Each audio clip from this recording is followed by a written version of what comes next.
Le monstre fixait son berceau. Je vais être direct avec vous. Je vais vous poser une question à la fin de mon récit.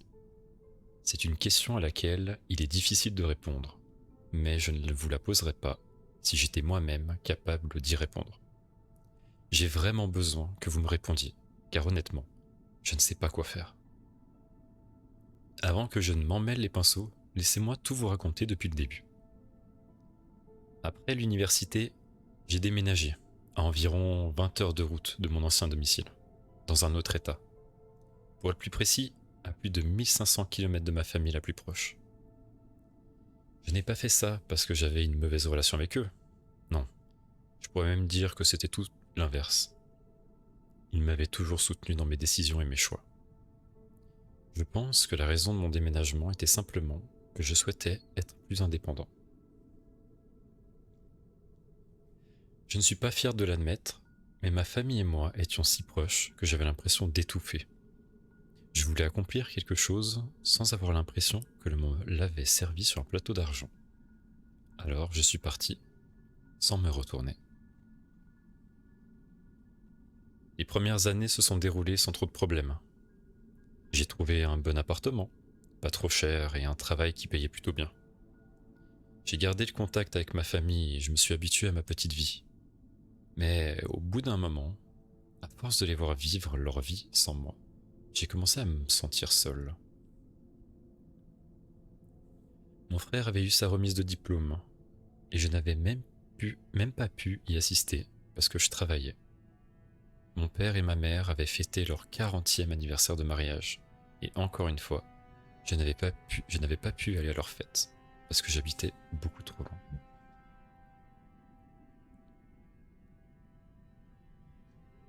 Mais je pense que la goutte d'eau qui a fait déborder le vase a été la grossesse de ma sœur et la naissance de mon neveu. Je travaillais quand j'ai reçu le message. Je ne pense pas que c'était parce que j'avais eu la bonne nouvelle quelques heures après tout le monde, mais plutôt parce que je l'avais reçu par simple message, sans même un appel. Ça semblait tellement distant et impersonnel. Pour la première fois, je m'étais réellement senti exclu de ma propre famille. C'est à ce moment-là que j'ai commencé à me demander si j'avais pris la bonne décision en déménageant si loin d'eux. Un des cadeaux que ma sœur avait reçu était un babyphone. On avait tous mis un peu d'argent pour l'acheter, car c'était un très bon modèle. Il y avait même une webcam intégrée. Grâce à un mot de passe, on pouvait voir en direct ce qui se passait dans la chambre du bébé. Je n'étais pas très fan de ce concept, mais ma sœur était vraiment enthousiaste à l'idée de pouvoir partager ces moments avec notre famille et ses amis. Elle a donc distribué le mot de passe à toute notre famille et aux amis proches. Les premiers mois, je n'ai pas vraiment utilisé le mot de passe pour regarder mon neveu. Ma sœur nous envoyait assez de photos et de vidéos mignonnes. Je n'en voyais donc pas l'utilité.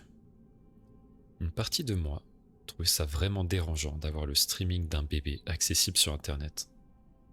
J'aimais encore moins l'idée d'avoir accès à l'intimité de ma sœur et de son mari.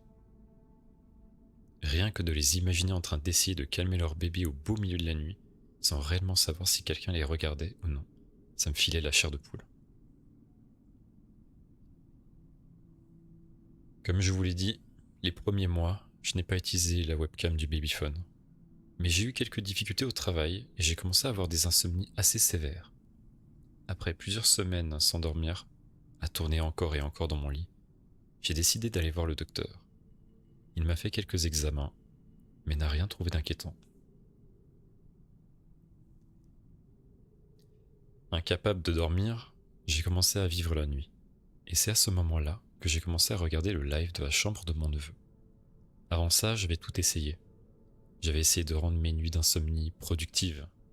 J'ai lu des livres, regardé des classiques du cinéma, et j'ai même fait des choses que je n'avais généralement pas le temps de faire dans la journée. Mais à force, j'avais vu tous les films cultes et lu tous les livres qui me faisaient envie. Si vous n'êtes pas un oiseau de nuit, vous seriez surpris de découvrir à quel point il n'y a rien à faire aux alentours de 3 ou 4 heures du matin. À cette heure-ci, tous mes amis étaient couchés et je n'avais personne à qui parler. Alors, regarder un live de mon neveu, c'était mieux que rien. C'est étrange de dire ça, mais regarder quelque chose de si petit et précieux en train de dormir, ça m'apaisait. Les problèmes que j'avais au travail, la sensation d'être isolé de ma famille, tout ça diminuait. Alors que je regardais ce petit ange dormir si paisiblement, c'est devenu, peu à peu, la chose que je préférais faire quand je n'arrivais pas à dormir. J'écoutais de la musique, je lisais un peu, puis j'allais voir ce que faisait mon petit-neveu, et parfois je m'endormais même devant.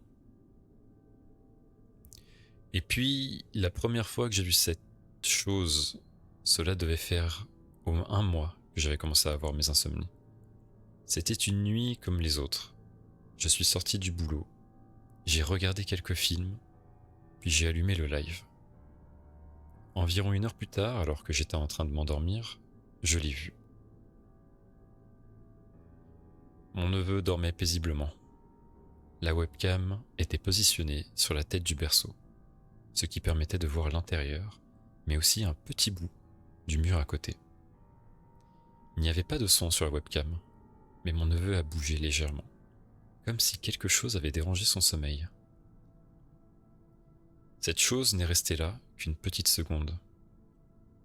Assez longtemps pour être remarqué, mais pas assez pour que je puisse conclure que ce n'était qu'une illusion d'optique. J'aurais juré avoir vu une tête regarder à l'intérieur du berceau, juste avant de disparaître hors du champ de la caméra.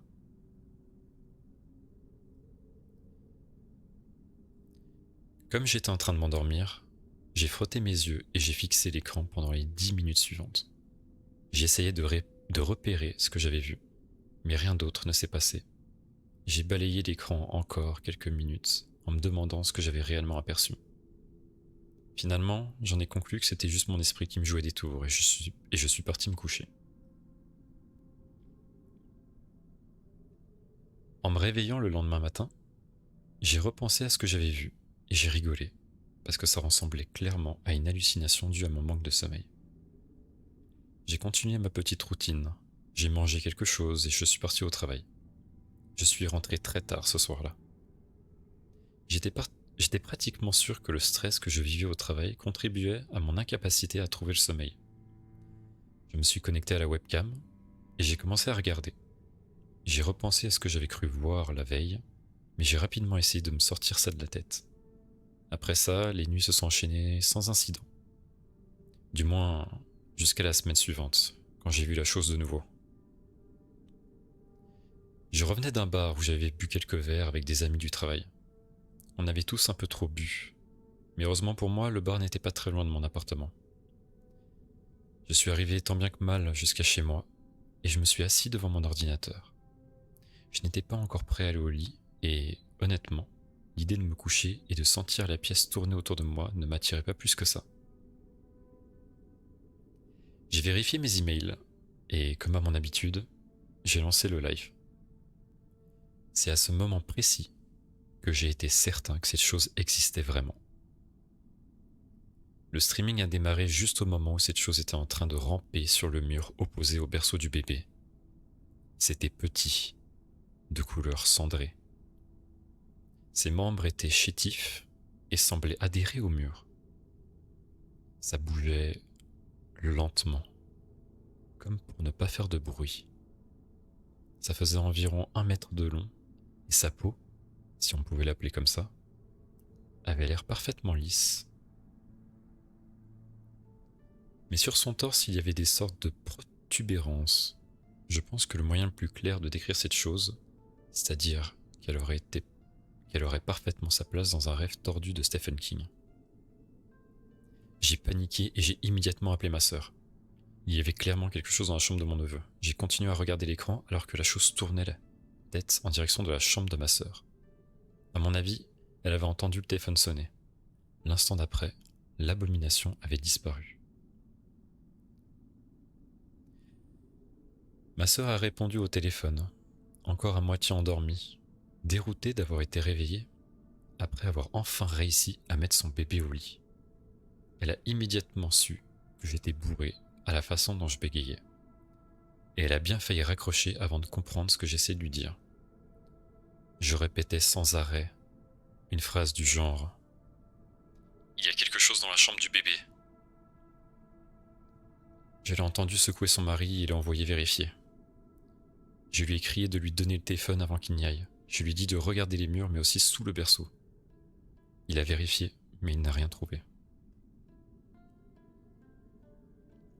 Quand je lui ai demandé s'il y avait quelque chose au niveau des pieds du berceau, il a soupiré et m'a dit qu'il y avait une grille de ventilation, mais qu'il doutait que quoi que ce soit puisse se trouver là-dessous. Mon beau-frère m'a repassé ma sœur qui, maintenant, n'avait pas l'air très contente d'avoir été réveillée au beau milieu de la nuit pour rien. J'ai menti et je lui ai dit que j'étais persuadé d'avoir vu un rat ramper à côté du berceau. J'avais dû lui mentir, parce que si je lui avais dit la vérité, elle aurait pensé que j'étais complètement taré. Elle a accepté de trouver un moyen de boucher la ventilation au cas où il y aurait réellement un rongeur.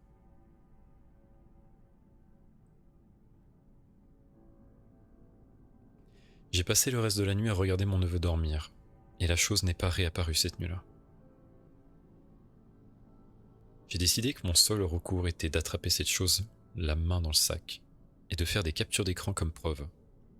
C'était la seule façon pour qu'il puisse me croire. Il fallait que je mette mon neveu en sécurité. Vu que c'était le week-end, j'avais encore plus de temps libre. Alors, j'ai dormi pendant la journée pour pouvoir être en pleine forme toute la nuit. J'ai gardé mon téléphone à côté de moi et mes doigts sur le clavier pour pouvoir faire une capture d'écran au moment où cette chose ferait son apparition. Mais cette nuit-là, c'est comme celles qui ont suivi. Je n'ai rien vu. J'ai donc pris un jour de repos. Mais cette nuit-là, encore une fois, il n'y a rien eu. J'ai appelé mon travail le lendemain pour leur dire qu'encore une fois, je ne viendrai pas. Mais ça n'a servi à rien car, une nouvelle fois, aucune trace de la créature.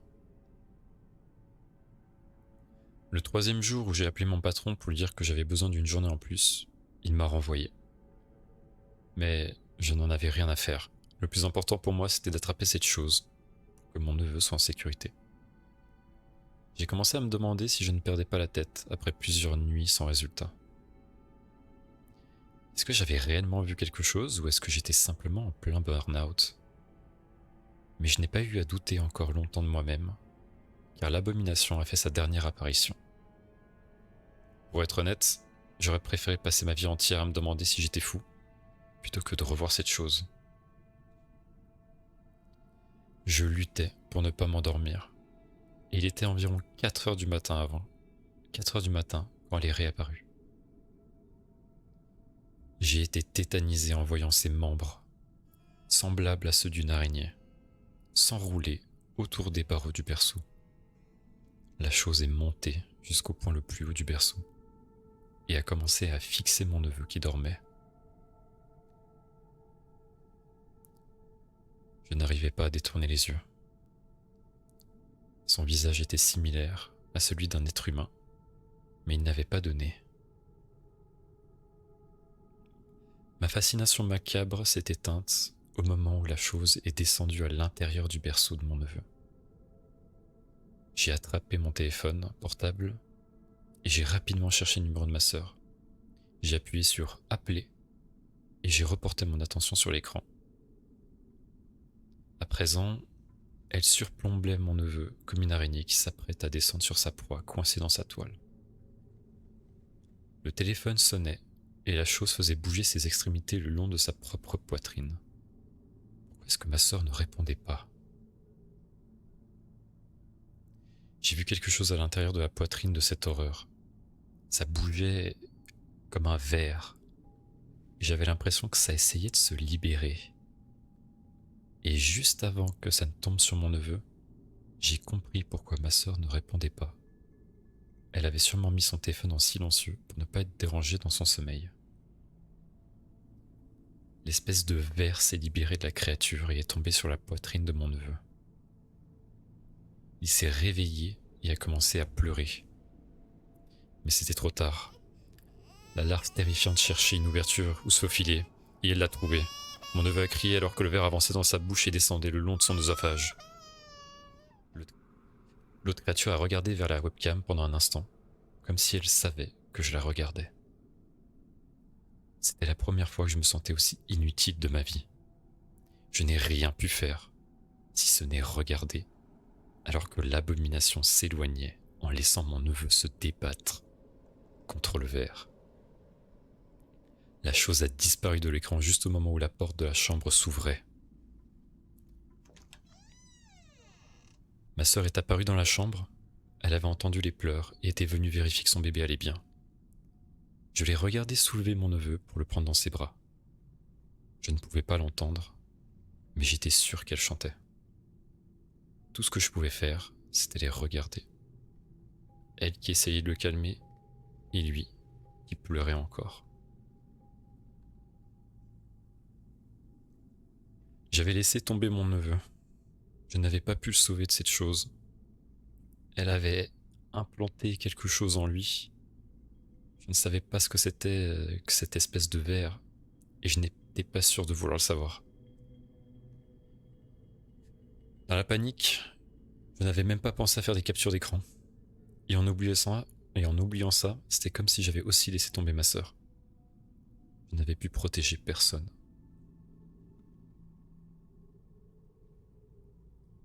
Après avoir perdu mon job, je n'ai pas eu d'autre choix que de retourner vivre près de ma famille. Mon père a tiré quelques ficelles et m'a trouvé du travail. J'ai habité chez des amis pendant un court instant avant de trouver mon propre appartement. Plusieurs mois sont passés et j'ai commencé à me mentir à moi-même. C'était tellement plus facile pour moi de nier tout ce qui était arrivé. Rapidement, j'ai réussi à reléguer cette horrible nuit dans un coin reculé de mon esprit. Je me suis convaincu que j'avais fait un burn-out, que j'avais halluciné et que c'était ça qui m'avait fait perdre mon travail. Plus le temps passait, plus je me convainquais que cette nouvelle version des faits était réelle.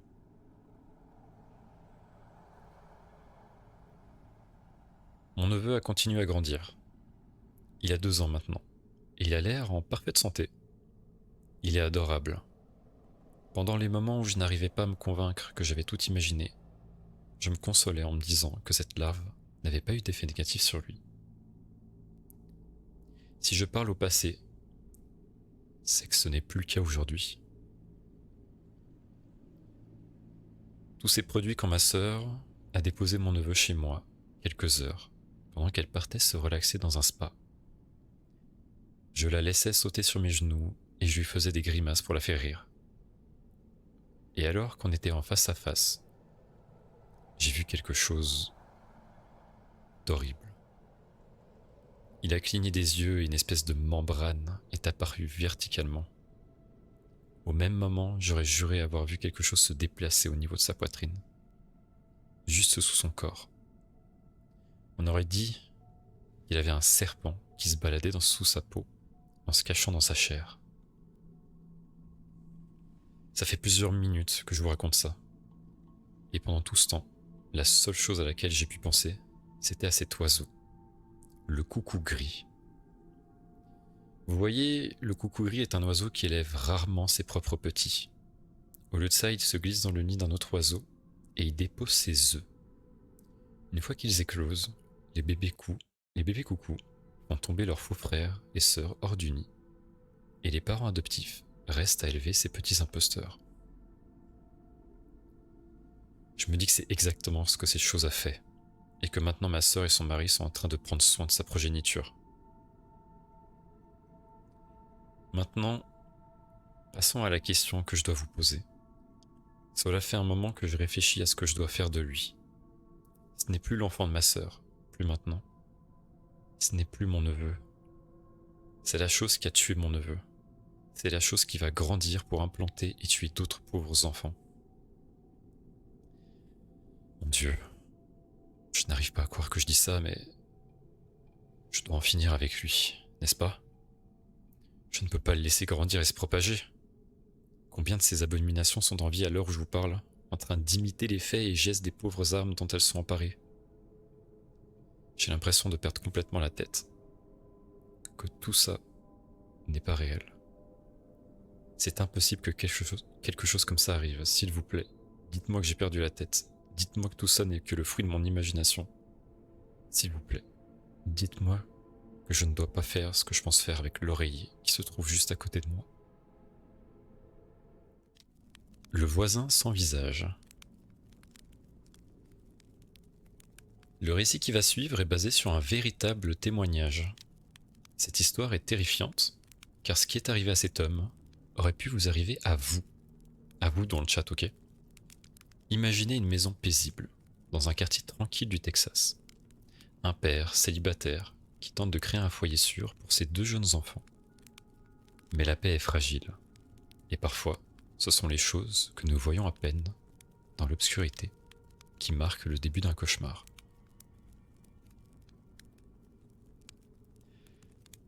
Noah est un homme d'une trentaine d'années, habitant au Texas. Son ex-femme, ayant perdu la garde des enfants, il élève seul ses 2 filles.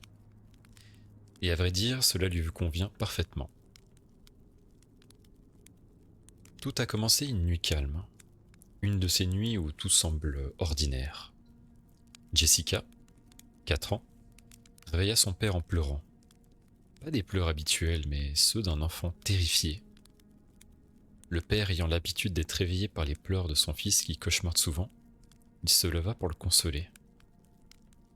À peine il mit un pied dans la chambre que les petites mains tremblantes de sa fille lui agrippèrent le bras.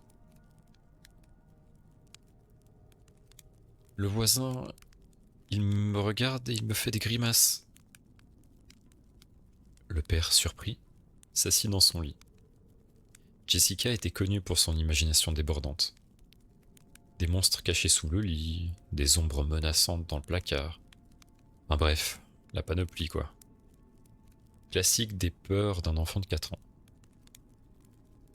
Mais cette fois, il n'y avait rien d'imaginaire dans sa voix. Il parlait avec précision. Le voisin me fait des grimaces. Quel enfant inventerait ce genre de choses?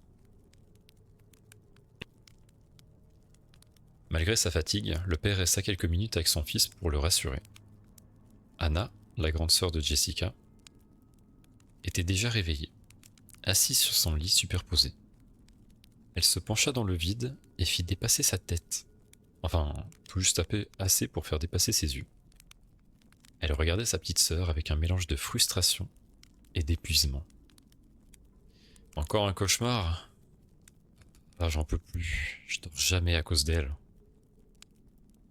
Le père fronça les sourcils. Ces cauchemars devenaient une constante. Mais pourquoi cette fois Jessica parlait-elle d'un homme réel? C'était la première fois, et quelque chose dans la précision de ses mots l'inquiétait. Il s'approcha de la fenêtre de la chambre, tirant doucement les rideaux. À travers l'ouverture, il pouvait voir la maison voisine. Elle se dressait dans l'obscurité, silencieuse. 2 fenêtres étaient visibles. Celle de gauche appartenait à la cuisine. Il le savait. Mais celle de droite, elle était toujours cachée derrière des rideaux épais. Ce soir-là, cependant, tout était sombre. Le père observa longuement. Rien ne bougeait. À ce moment-là, il soupçonnait un peu sa fille d'avoir créé ce prétexte afin de dormir avec son père. Toujours est-il que son prétendu stratagème avait marché et Jessica avait fini la nuit dans les bras de son paternel. 2 nuits passèrent sans incident, puis ce fut au tour d'Anna de réveiller son père. En ouvrant les yeux, Noah vit sa fille au-dessus de lui en train de lui agiter les bras pour le sortir de son sommeil. Contrairement à sa sœur, elle était toujours calme et raisonnable. Elle n'avait pas réveillé son père depuis des années. Il lui demanda alors ce qui n'allait pas, ce à quoi elle répondit « Papa, le voisin il était à la fenêtre et il me faisait des grimaces. » Ces mots et la peur dans la voix de sa fille suffirent à mettre le père sur les nerfs cette fois. Il avait pourtant fermé les rideaux avant de coucher ses enfants, comme chaque soir d'ailleurs. Quand il demanda à sa fille pourquoi elle avait ouvert les rideaux, il lui répondit « Je les ai juste ouverts un petit peu, mais parce que j'ai entendu un bruit bizarre, papa. »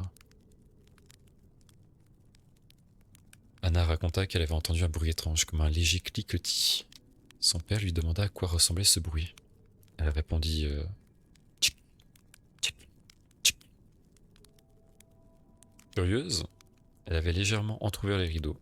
La lumière de la fenêtre droite du voisin s'était allumée pile à ce moment-là, et c'est à cet instant qu'elle aperçut l'homme.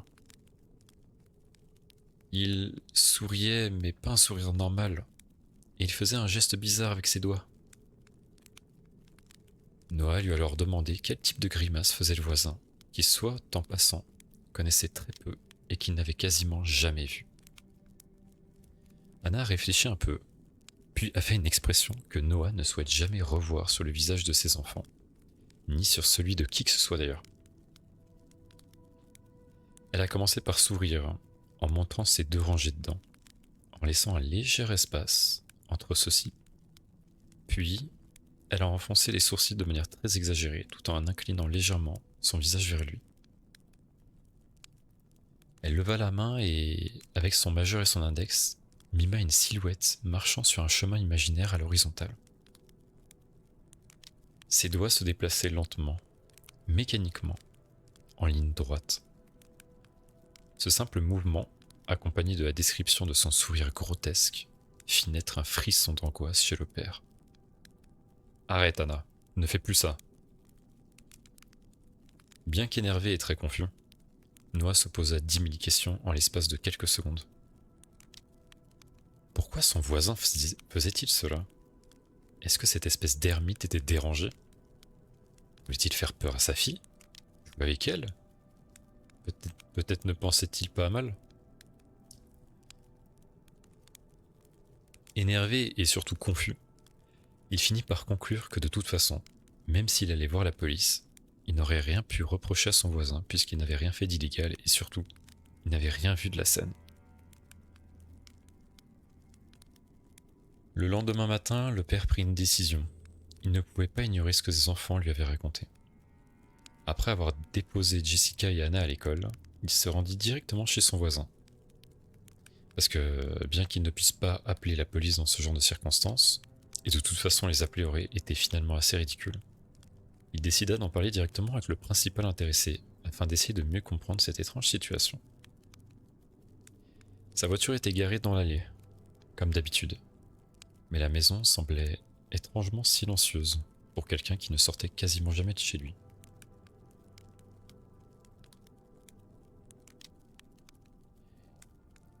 Il frappa à la porte. Une fois, 2 fois, 3 fois, pas de réponse. Pourtant il sentait une présence, une sensation désagréable, comme si quelque chose le scrutait depuis l'intérieur de la maison. Il ne savait pas vraiment pourquoi, mais il se doutait que son voisin était à l'intérieur. Instinctivement, il leva les yeux vers la fenêtre du second étage. Les rideaux restaient fermés, immobiles. Alors qu'il faisait demi-tour, une ombre fugace passa derrière les rideaux de la fenêtre de droite. Il en était sûr cette fois. Quelqu'un était là. Mais pourquoi se cachait-il?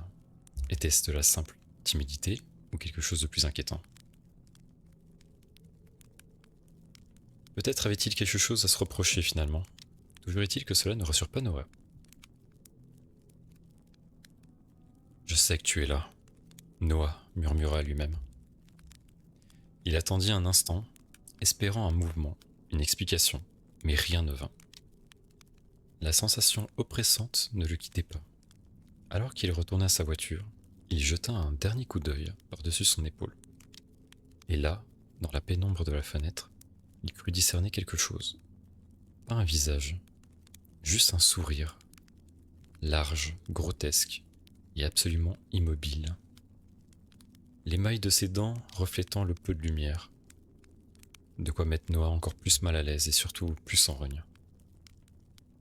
Cette nuit-là, le père décida de rester éveillé, tandis que ses enfants dormaient dans sa chambre. Il s'installa dans celle des petits, une chaise placée sous la fenêtre, un téléphone dans une main, une lampe torche dans l'autre. Il voulait voir de ses propres yeux ce que Jessica et Anna avaient décrit. Le temps semblait s'étirer à l'infini. Les heures passèrent dans un silence oppressant, interrompu uniquement par le tic-tac d'une vieille horloge dans le couloir. Puis, vers minuit, il entendit le bruit, d'abord léger, presque imperceptible, un tchic-tchic, comme si quelqu'un appelait un chien, puis un sifflement bas et rauque. Cela venait de l'extérieur.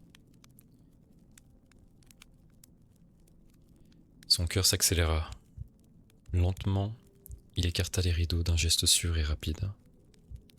La maison voisine était faiblement éclairée, et dans cette lumière tamisée, il le vit. Le voisin se tenait à la fenêtre, immobile.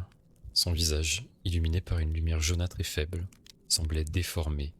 Un sourire grotesque, étiré au-delà des limites humaines, s'étalait sur ses traits.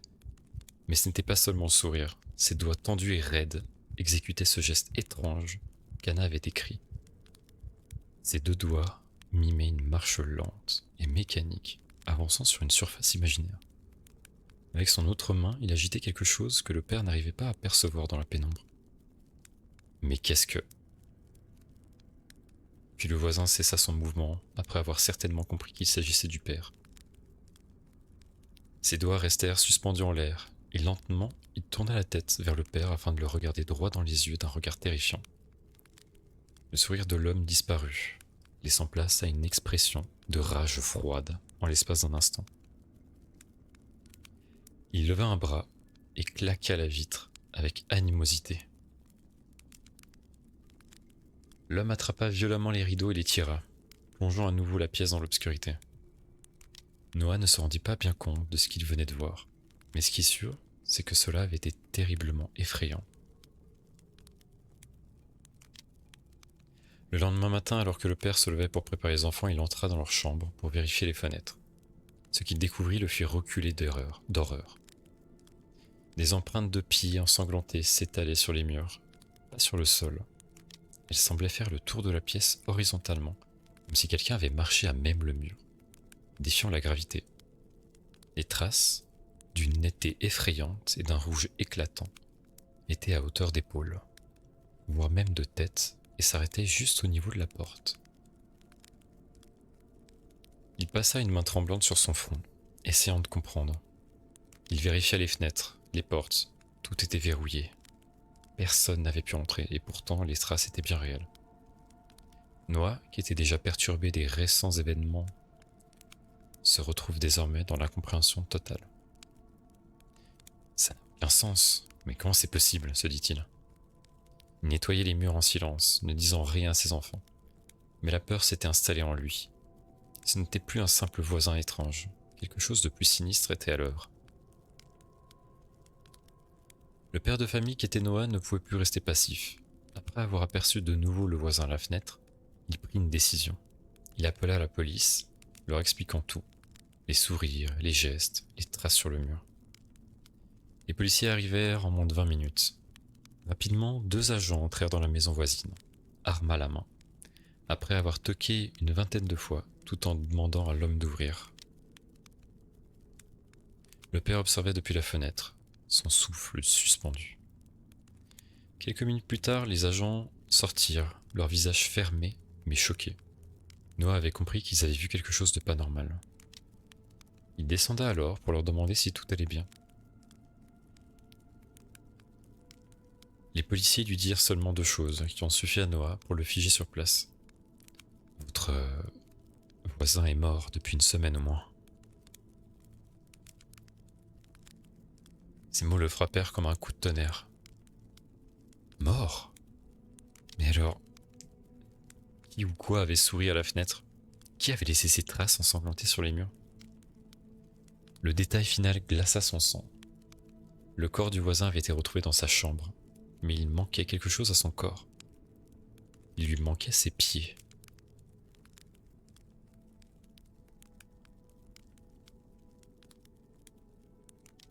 La marée des âmes. Aujourd'hui, nous quittons la sécurité du continent pour nous rendre sur une petite île au large des côtes bretonnes. Une île que les marins locaux appellent l'île des âmes perdues. C'est l'histoire d'un homme, un certain Thomas, qui, en quête de solitude après une rupture douloureuse, a décidé de s'isoler sur une île pour quelques semaines. Mais ce qu'il cherchait, il ne l'a jamais trouvé. Ce qu'il a découvert en revanche était bien plus sombre et plus ancien que tout ce qu'il aurait pu imaginer. Thomas était un photographe en mal d'inspiration, après une rupture particulièrement douloureuse. il avait décidé de se retirer du monde pendant un certain temps. C'est en cherchant un lieu éloigné, coupé du reste du monde, qu'il tomba sur une petite annonce mentionnant un gîte sur une île déserte au large des côtes bretonnes. L'idée de trouver la paix sur une île déserte, coupée de tout, l'avait séduit. Pas d'internet, pas de téléphone, seulement lui, la nature sauvage et les vagues comme compagnons silencieux. Il arriva sur l'île par un matin brumeux, où la lumière du jour semblait à peine percer l'épais brouillard marin. Le bateau qu'il avait déposé repartit aussitôt, le laissant seul sur ce bout de terre entouré par une mer infinie. Il avait été convenu que le marin revienne le chercher à la fin de son séjour. Le phare surplombant l'île était la seule structure visible à l'horizon, dernier bastion d'humanité face à l'immensité de l'océan. En avançant, il vit le gîte, qui se trouvait à une centaine de mètres, une petite bâtisse en pierre rugueuse, plantée comme une relique du passé sur cette île oubliée. La solitude l'enveloppait déjà. La première nuit, bercé par le rythme hypnotique des vagues, Thomas trouva un certain réconfort. L'île semblait paisible. La mer devenait une sorte de berceuse. Mais au matin, une sensation étrange le réveilla, comme si quelque chose d'indicible flottait dans l'air. En ouvrant les volets, il vit quelque chose d'inattendu. Sur le rivage, des dizaines de poissons morts, échoués, leur corps scintillant sous le soleil froid de l'hiver. Il ne savait pas si c'était courant ici, mais la vision lui donna un frisson désagréable. Quelque chose dans l'air semblait lourd, presque oppressant. Il passa les jours suivants à explorer l'île, prenant des photos du phare, des falaises abruptes et des plages désertes. La lumière changeait constamment, créant des paysages magnifiques et éphémères. Pourtant, une chose le troublait. À marée basse, à chaque fois qu'il s'approchait de l'eau, il apercevait des formes furtives, des silhouettes indistinctes qui semblaient nager juste sous la surface. Des silhouettes humaines, presque transparentes. Mais dès qu'il s'en approchait, elles disparaissaient comme des mirages. Un soir, alors que le soleil déclinait, il s'installa près du phare pour observer le coucher du soleil. Il se sentait en paix et apaisé par l'ambiance du lieu. Tandis qu'il fixait l'horizon, il entendit une voix. D'abord faible, comme un murmure porté par le vent, et de plus en plus distincte.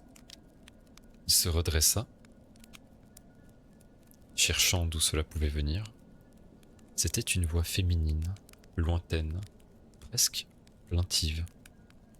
« Va-t'en », murmurait-elle, encore et encore. Son cœur s'emballa. Thomas tenta de se rassurer, se disant que le vent jouait des tours à ses oreilles, mais la voix persistait, plus insistante, plus proche. Il se leva d'un bond et se retourna vers le phare, où il aperçut une silhouette, une femme immobile, vêtue d'une robe d'un autre temps, debout, sur la plage.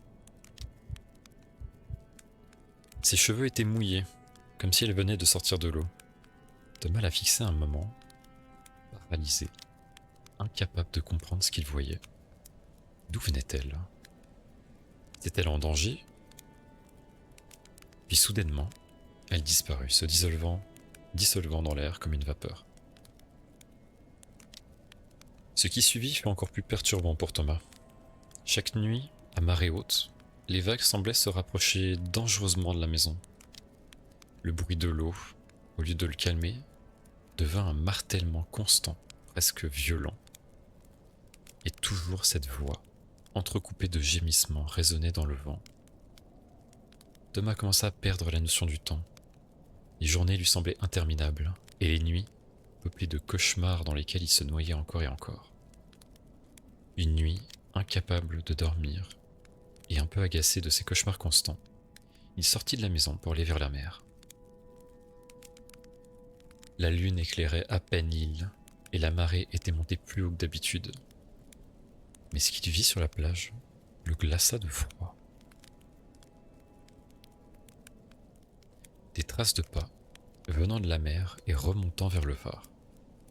Des pas qui semblaient avoir été faits par quelqu'un qui venait de sortir de l'eau. Mais il n'y avait personne. Le lendemain matin, tout devint plus clair, mais aussi plus sinistre. Alors qu'il se rendait au phare se détendre, il découvrit, gravé dans la pierre à l'entrée du bâtiment, un nom gravé en lettres majuscules. Esme, suivi d'une date, 1823. Le nom lui était inconnu, mais quelque chose en lui vibrait à la mention de cette date. Plus tard, en fouillant les quelques affaires laissées dans le gîte, il trouva un vieux journal, jauni et rongé par le temps, caché derrière une bibliothèque. À l'intérieur, un récit, celui d'un gardien du phare datant de 1823, qui parlait d'une femme nommée Esme. Elle vivait autrefois sur l'île avec son mari, le gardien précédent. Mais un jour, alors qu'elle se promenait près du rivage, elle disparut sans laisser de traces. Le gardien avait supposé qu'elle eût été emportée par une vague ou qu'elle s'était volontairement jetée dans la mer, son esprit devenu fou à cause de l'isolement dû à l'éloignement de l'île avec le monde extérieur. Mais le journal ne s'arrêtait pas là. Il parlait aussi de son retour, peu après sa disparition. Il avait écrit que des marins avaient rapporté avoir vu une silhouette sortir de l'eau les nuits de pleine lune. Certains avaient même entendu ces murmures, un appel désespéré, qui les conduisit inexorablement vers les rochers où ils trouvaient la mort. Thomas sentit une sueur froide glisser dans son dos. Cette femme, Esme, était-elle la silhouette qu'il avait vue sur la plage? Était-elle la voix qui lui disait de fuir chaque nuit? En rangeant le journal, un portrait du couple, fait au crayon, glissa du dernier et tomba au sol. En le ramassant, un détail le fit Jeannette. L'homme sur la photo, ce fameux gardien, lui ressemblait étrangement. La femme, elle, était d'une beauté rare. Cette nuit-là, Thomas ne dormit pas. Il resta assis, fixant la mer depuis la fenêtre du gîte. Tandis que la marée montait plus haut que jamais, à minuit la voix recommença, mais cette fois, il put entendre distinctement ces mots.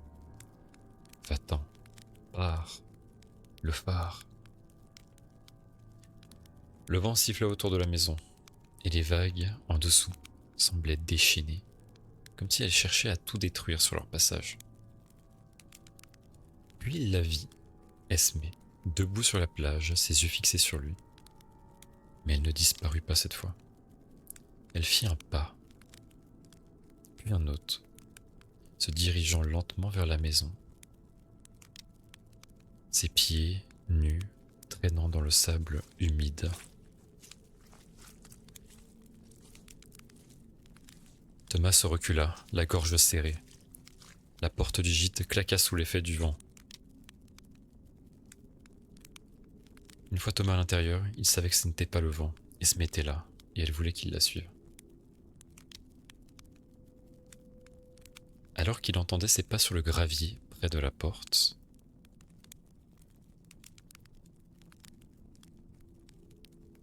une idée terrifiante lui traversa l'esprit.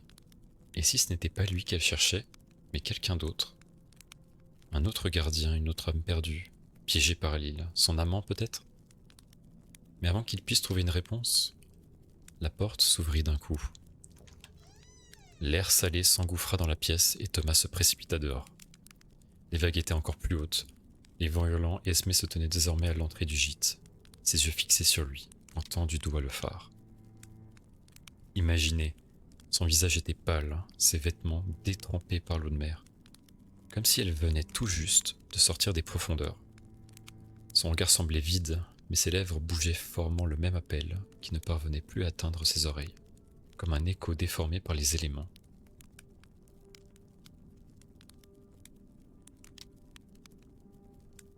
Pris d'une terreur indescriptible, Thomas tourna les talons et courut. Il ne savait pas où aller. L'île était petite et il était coupé du monde.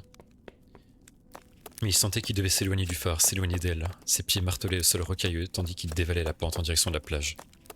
Mais la mer, elle, semblait vouloir la retenir, le vent le repoussait, et chaque pas lui demandait un effort colossal. Arrivé sur la plage, il se retourna. Esmé avançait toujours, ses mouvements lents, mais constants, comme une ombre implacable. La mer s'était maintenant avancée plus haut. S'était avancée plus haut que d'habitude, presque comme si elle voulait engloutir l'île. Il se sentit piégé. Alors que Thomas atteignait le bord de l'eau, il réalisa que les vagues chuchotaient indistinctement maintenant le nom de Esmé. Sans réfléchir davantage, il plongea dans l'eau glacée, tentant de fuir l'attraction magnétique du phare. Le froid mordit sa peau, mais il nagea de toutes ses forces, cherchant à s'éloigner de cette entité qui semblait l'attirer dans un autre monde. Mais alors qu'il plongeait sous les vagues, une main froide saisit son bras. Il tenta de se débattre, mais la poigne était solide, implacable. Sous la surface, il vit Esmé. Elle flottait dans l'eau, comme une ombre disloquée, ses yeux ouverts, mais elle ne le regardait pas.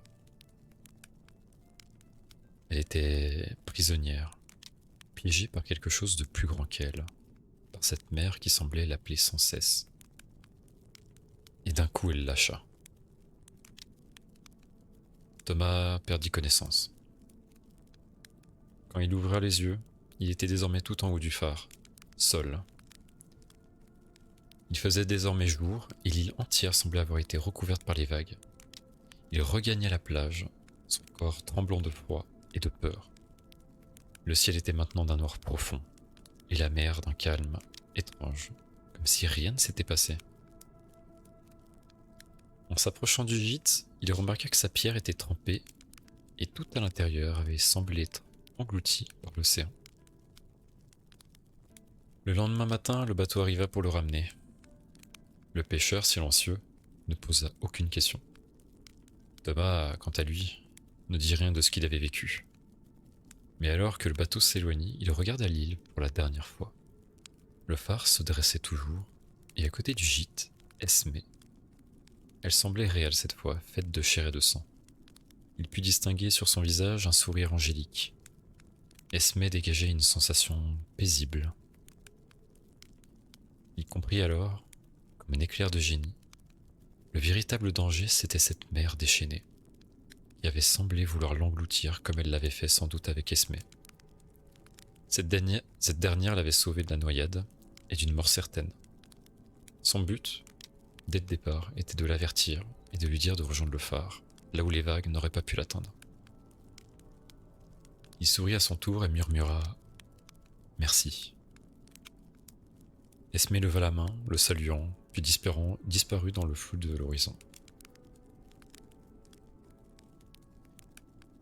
Ainsi s'achève La Marée des âmes, une histoire qui nous rappelle que certaines forces de la nature sont plus anciennes que l'humanité elle-même. Cette histoire relevant clairement du surnaturel a changé Thomas à tout jamais. Reconnaissant envers cette âme en peine, il a voulu retourner sur l'île des années après. Il ne retrouva jamais l'île, comme si elle avait été engloutie totalement par la mer. L'annonce avait également disparu d'Internet. Quelques années après son retour, Thomas, toujours hanté par ses souvenirs, décida de raconter son histoire.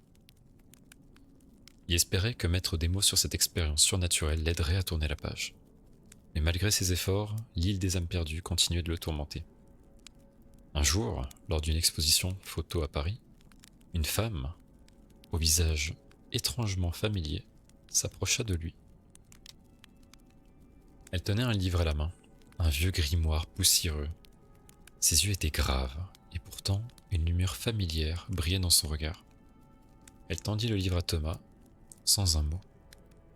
« Je crois que ceci vous appartient », murmura-t-elle, avant de disparaître dans la foule. En feuilletant le livre, Thomas découvrit une carte ancienne de la côte bretonne, jaunie par le temps. Au centre de cette carte, l'île était marquée d'un simple symbole, un cercle tracé à la main, puis barré. Dessous une annotation en latin. « Celle qui protège demeure ici. À toute âme tourmentée, elle ouvre ses bras. Mais une fois sauvée, elle ne peut y retourner. À bientôt, si vous osez revenir.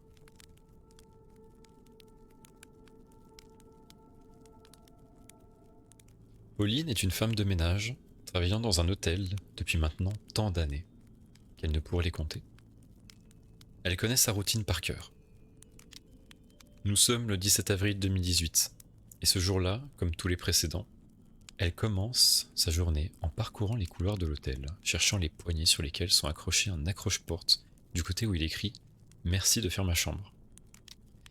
Comme d'habitude, elle entame ainsi son ménage minutieux et chronométré.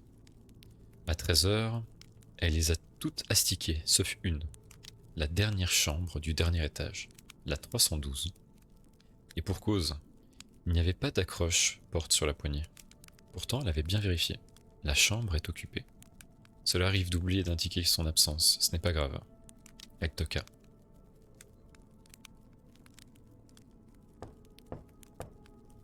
Aucune réponse. Elle prévenut alors à haute voix le potentiel occupant qu'elle allait entrer. Ce qu'elle fit. Elle entendit un léger bruit de fond en pénétrant dans la chambre. Mais à peine elle eut le temps de se demander ce que c'était, qu'elle remarqua quelque chose.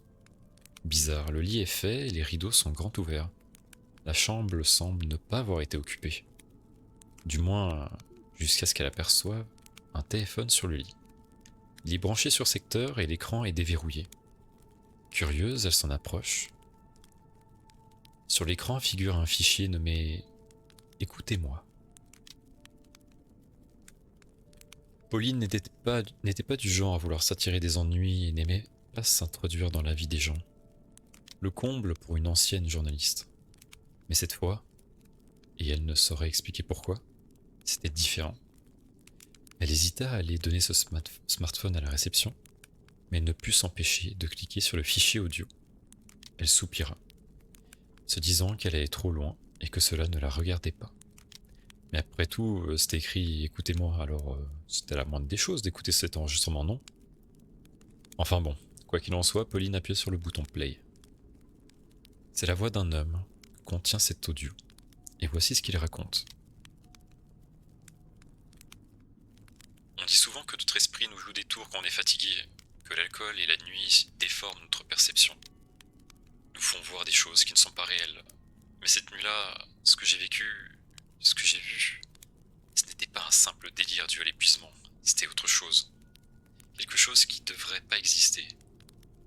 Quelque chose qui pourtant était bien là.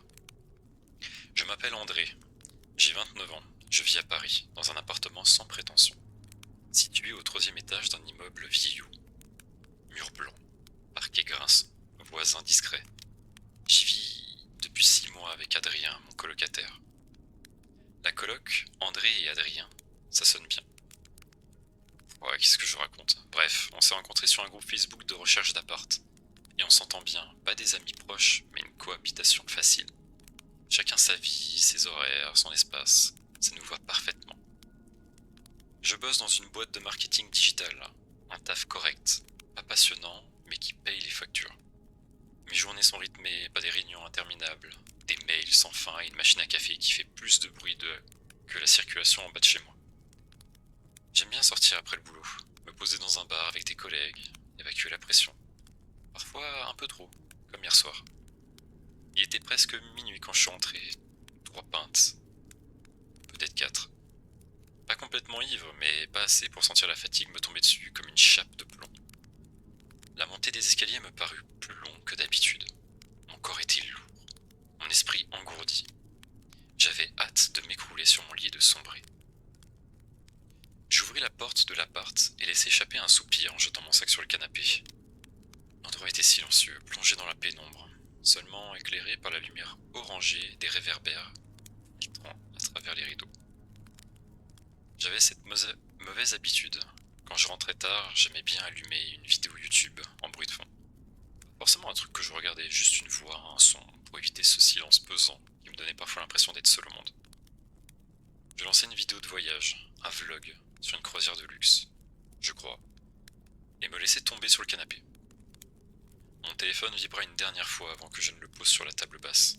Adrien n'était pas encore rentré, mais ça ne m'étonnait pas. bossait tard et avait une vie bien remplie en dehors de l'appart.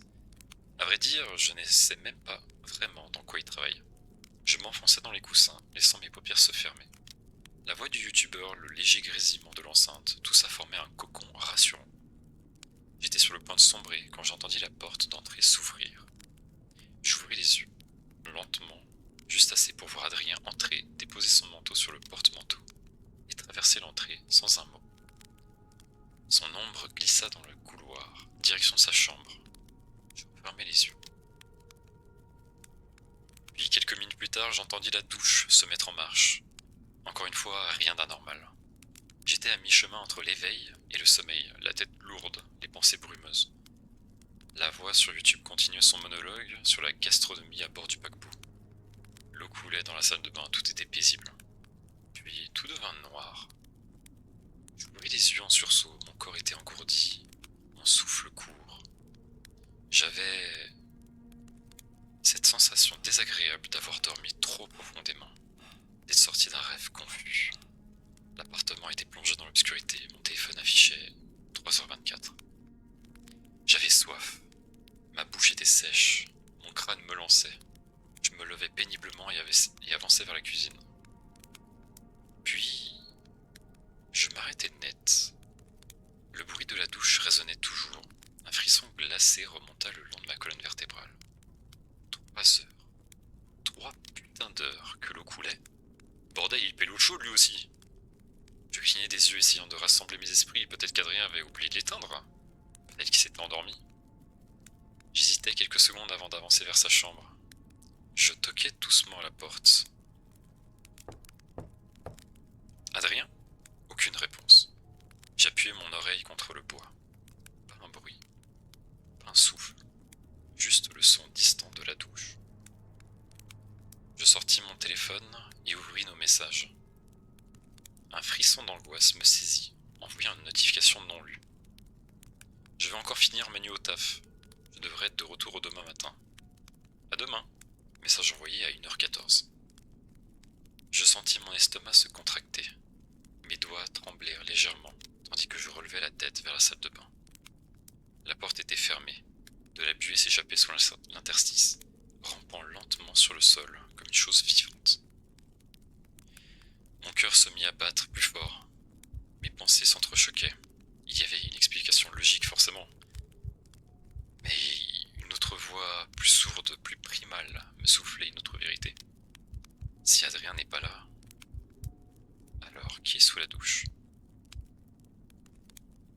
Pauline, assise sur le lit de la chambre 312, sentit un frisson lui parcourir l'échine. La voix d'André, dans l'enregistrement, était calme, presque monotone. Mais chaque mot semblait chargé d'une tension palpable. Elle aurait dû s'arrêter là, éteindre le téléphone et prévenir la réception. Mais quelque chose la retenait. Une curiosité malsaine. Peut-être, ou simplement l'impression qu'elle ne pouvait pas abandonner André maintenant. Alors que sa voix tremblante racontait cette nuit cauchemardesque. Elle écouta, captivée, tandis que l'histoire se déroulait. Je suis resté planté là, devant la porte de la salle de bain, incapable de bouger. Mon esprit tournait à 100 à l'heure, essayant de rationaliser ce qui se passait. Peut-être qu'Adrien avait laissé la douche en marche avant de partir ? Mais non, c'était impossible, j'avais entendu l'eau se mettre en marche après son retour. Et puis, il y avait cette buée qui semblait presque trop dense, trop épaisse, comme si la salle de bain était remplie de vapeur depuis des heures. J'ai essayé de l'appeler à nouveau, pas de réponse. J'ai envoyé un message. « Adrien, t'es où ? La douche est toujours en marche. » Rien. Mon cœur battait si fort que j'avais l'impression qu'il allait exploser. J'ai regardé autour de moi, cherchant quelque chose, n'importe quoi qui pourrait m'aider à comprendre. C'est alors que j'ai vu son téléphone posé sur la table du salon. Son téléphone. Celui qu'il avait utilisé pour m'envoyer le message. Il était là, devant moi, silencieux. Comment avait-il pu m'envoyer un message si son téléphone était ici ?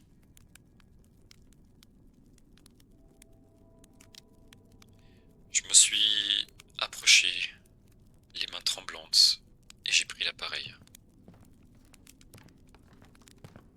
L'écran s'est s'est allumé, révélant une photo de fond banal. Un paysage de montagne, rien d'anormal. Mais quand j'ai ouvert les messages, j'ai vu notre conversation. Le dernier message, celui qui m'a envoyé à 1h14, c'était bien là. Mais comment avait-il pu m'écrire si son téléphone était resté ici? J'ai senti une sueur froide perler sur mon front. Quelque chose n'allait pas. Quelque chose de vraiment malsain. C'est à ce moment-là que j'ai entendu un bruit. Un bruit qui m'a glacé le sang. Un clic. Le son de la douche qui s'arrête. Je me suis figé, les yeux rivés sur la porte de la salle de bain. La buée continuait de s'échapper, mais maintenant il y avait autre chose. Un grattement, léger, presque imperceptible, mais distinct. Comme si quelque chose ou quelqu'un traînait des doigts sur la porte de l'intérieur. J'ai reculé d'un pas, puis deux. Mon esprit hurlait de partir, de courir, de m'enfuir, mais mon corps refusait de bouger. J'étais paralysé, hypnotisé par cette porte et ce qu'elle cachait. Puis, lentement, la poignée a commencé à tourner. La porte de la salle de bain s'est ouverte lentement, avec un grincement sinistre. Une épaisse vapeur s'est déversée dans le couloir, enveloppant tout sur son passage. J'ai essayé de voir l'intérieur, mais la buée était trop dense. Tout ce que je distinguais, c'était une silhouette. Une silhouette sombre, indistincte, qui se tenait immobile, comme si elle m'observait. À vrai dire, je ne suis pas trop sûr, j'ai à peine eu le temps de distinguer quelque chose dans cette épaisse buée que j'avais déjà détalé les escaliers. Je me suis senti comme quand j'étais gamin, que j'éteignais la lumière et courais super vite jusqu'à ma chambre en m'imaginant que quelque chose me suit dans le noir. Sauf que là, bordel, j'ai vu un truc, et ce n'était pas humain. Je ne sais pas comment j'ai réussi à bouger, peut-être que l'instinct de survie a pris le dessus, mais d'un coup j'ai tourné talon et j'ai couru. J'ai traversé l'appartement en trombe, attrapé mes clés sur la table, et je me suis précipité dehors. Je ne me suis pas arrêté avant d'être au milieu de la rue, à plusieurs pâtés de maisons de chez moi. J'ai regardé en arrière vers mon immeuble et c'est là que je l'ai vu. À la fenêtre de mon appartement, au 3e étage, une silhouette se tenait debout, immobile, les yeux rivés sur moi. Elle était trop grande pour tenir dans la pièce. Son corps déformé, comme si elle avait été étirée pour s'adapter à l'espace. Et puis lentement, elle a levé une main trop longue, aux doigts trop fins, et elle a agité les doigts, comme pour me saluer. Putain, c'était terrifiant. À l'heure où je fais le vocal, je ne suis même pas sûr de ce que j'ai vu. Je suis peut-être devenu taré, j'en sais rien. Pauline sentit une boule se former dans sa gorge. Elle regarda autour d'elle, soudain terrifiée à l'idée que quelque chose puisse se cacher dans la chambre.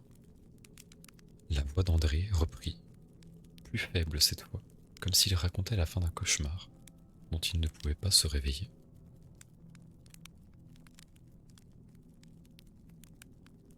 Hors de question de retourner dans cet appartement. Les flics sont venus, puis des hommes en costume, puis d'autres encore. Sans même se présenter, ils m'ont posé des questions super étranges. Du genre, que fait votre colocataire dans la vie? Combien de personnes différentes sont entrées chez vous? Avez-vous déjà entendu des voix qui ne sont pas celles de votre colocataire après minuit? Et bordel, leur rôle n'est pas de rassurer la population à la base? Non, parce qu'à un moment ils m'ont demandé, avez-vous déjà vu quelqu'un debout au pied de votre lit au réveil après minuit? Vous vous souvenez d'à quoi il ressemblait? Sauf que là ça m'a fait un choc. Je me suis rappelé de certaines choses, après que mon coloc ait déménagé, et emménagé. Je me suis rappelé des moments que je considérais à ce moment-là comme le fruit de mon imagination. Les voix dont il parle, je les ai déjà entendues. Ça me revient. Je les ai entendues. J'étais toujours fatigué quand je les entendais, mais je me souviens que ça ressemblait à une voix d'homme super rauque et grave. On aurait dit du charabia. Et puis il y a cette nuit, alors que je me suis réveillé pour aller aux toilettes, sans prendre la peine d'allumer la lumière pour ne pas réveiller Adrien, j'ai vu ce truc sur les toilettes. J'avais l'impression d'une silhouette gigantesque était assise. Évidemment, ça a disparu dès que j'allumais la lumière. Enfin bref, ils m'ont dit de ne pas en parler, de ne jamais en parler. Je ne pouvais pas garder ça pour moi, pas après ce que j'ai vu. Étant donné que je ne pouvais pas rentrer chez moi, ils m'ont demandé de dormir à l'hôtel pour le peu qui restait de la nuit. Ils sont marrants, eux. Comment tu veux dormir avec ça? Alors j'enregistre ce message. Parce que je ne sais pas à qui en parler, sans qu'on me prenne pour un taré. Bruit de la douche qui s'allume dans l'audio. Oh non. Pitié. Le fichier audio s'arrêta brusquement, laissant Pauline dans un silence oppressant. Elle regarda le téléphone, puis la porte de la chambre 312, qui était restée entr'ouverte. Pauline remarqua tout juste qu'il faisait désormais nuit. La chambre était plongée dans l'obscurité. Avant même que son esprit ne puisse relever que la nuit était tombée, étrangement rapidement, elle se demanda si André a laissé son téléphone ici, alors où est-il depuis tout ce temps? Un courant d'air froid souffla sur sa nuque. Et elle sentit une présence derrière elle. Elle se retourna lentement, le cœur battant à tout rompre. La salle de bain de la chambre 312 était ouverte, et l'eau coulait.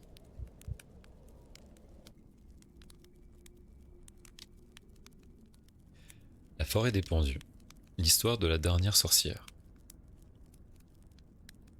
Cela fait 10 ans que la forêt, de l'autre côté du village de Trom, porte un nom que plus personne n'ose prononcer. La forêt des pendus. La première à y avoir été pendue ne l'a pas été de son plein gré. C'était une femme, belle à en troubler les prières, que l'on accusait d'envoûter les hommes. On disait qu'elle les poussait à l'adultère, qu'elle faisait vaciller les foyers, qu'elle semait le désordre dans les âmes et dans les lits, qu'elle envoûtait les hommes. Une sorcière, disait-il. Alors, un soir de colère, les hommes du village l'ont traînée jusqu'à la rive. Ils ont jeté la corde sur le premier arbre, celui qui veille encore sur la cour d'eau. Et pendant qu'elle suffoquait, ils ont gravé un mot sur la langue, à coups de couteau. Pardonnez. Depuis, seuls les corbeaux chantent sous ces branches. On raconte que les feuilles s'y balancent même les nuits sans vent, et que ceux qui s'approchent trop du rivage entendent encore le craquement des cordes de tous ceux qui y sont pendus depuis.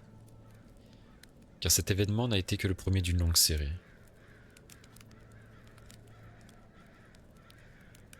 Voilà des années que, depuis la pendaison de cette femme, des dizaines d'âmes en peine sont venues mettre fin à leur jour dans cette forêt de l'autre côté de la rive.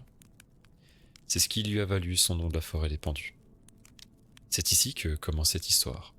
Une histoire que l'on a tenté d'oublier, celle de Trom, un village qu'on a rebaptisé depuis pour effacer sa honte. Mais les légendes, elles, ne meurent jamais tout à fait. Alors, laissez-moi vous narrer cette terrible histoire, transmise de bouche à oreille, comme il se doit, à la manière d'un véritable conte. Trom, un nom que plus personne n'ose prononcer à voix haute. Jadis, c'était un village prospère, adossé aux collines et aux grands chênes qui marquaient la frontière du monde connu. Mais depuis la pendaison de la femme que l'on appelait la sorcière du rivage, la terre elle-même semble maudite. On dit que c'est sa malédiction qui ronge les récoltes et flétrit les visages. Que tant que son corps restera suspendu de l'autre côté de la rive, aucun homme ne connaîtra la paix. Les champs ont cessé de donner, les bêtes refusent d'approcher l'eau, et dans les maisons, les prières se font rares. Certains prétendent que la malédiction est dans le sol, d'autres qu'elle est dans le sang. Mais tous s'accordent sur une chose. Trom n'est plus un lieu pour les vivants.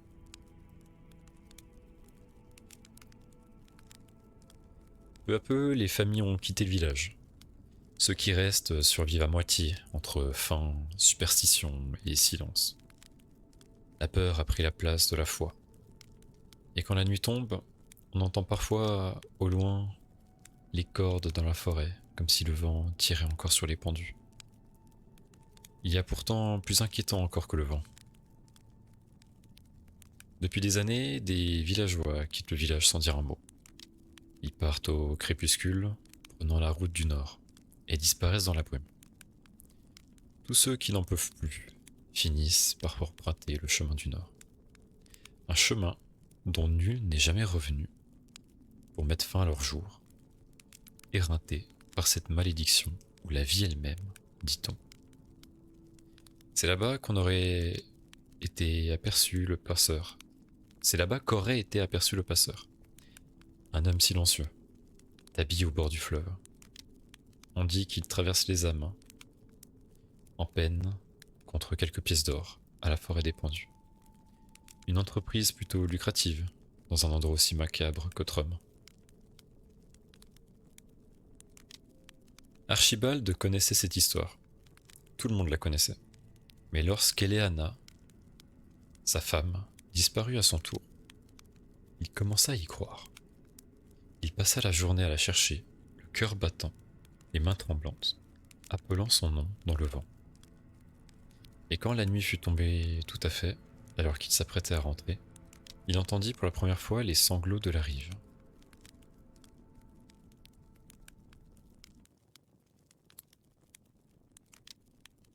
Archibald s'était endormi d'épuisement à force de chercher sa bien-aimée. La tête posée sur la table, sa lanterne encore allumée. C'est un bruit lointain qui le tira du sommeil, un son fragile, presque noyé dans le vent. Il redressa la tête, l'air glacé s'engouffrait sous la porte. Un second sanglot se fit entendre, plus clair. Elena ? Il resta immobile, tendu, à écouter. La maison entière semblait retenir son souffle. Une fois encore, un nouveau sanglot, plus proche. Il se leva brusquement, manquant de renverser la lanterne. Le verre vibra, le feu vacilla, projetant sur le mur l'ombre tremblante de sa propre silhouette. Il appela encore, la voix rauque. « Elena !» Il la reconnut cette fois. Il se précipita alors vers la porte et sortit. Dehors, la nuit était épaisse, couverte d'une brume grise, les champs s'étendaient jusqu'à la rivière, vide et silencieux. Puis le bruit revint, plus net cette fois.